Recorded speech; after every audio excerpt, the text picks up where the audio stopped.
প্রশাসনের নিরপেক্ষতা যদি নিশ্চিত করা না যায় তাহলে লেভেল প্লেইং ফিল্ড হবে না। মূলত মিটিংটা হয়েছে মাননীয় প্রধান নির্বাচন কমিশনের সাথে, ওনার সাথে সিনিয়র সচিব সাহেব ছিলেন।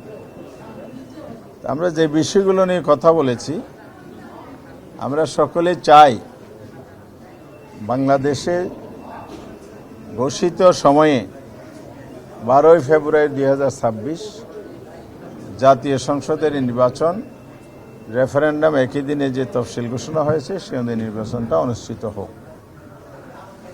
আমাদের অবস্থান আমরা সবসময় জানিয়ে আসছি,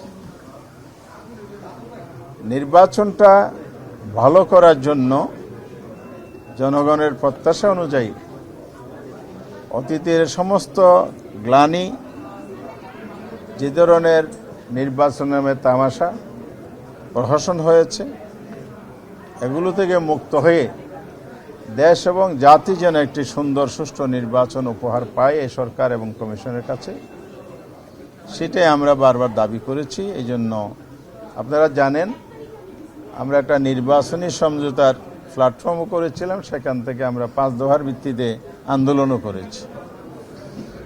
সেখানে সুষ্ঠু নির্বাচনের মৌলিক কতগুলো দাবি ছিল, তার একটি হচ্ছে লেভেল প্লেইং ফিল্ড।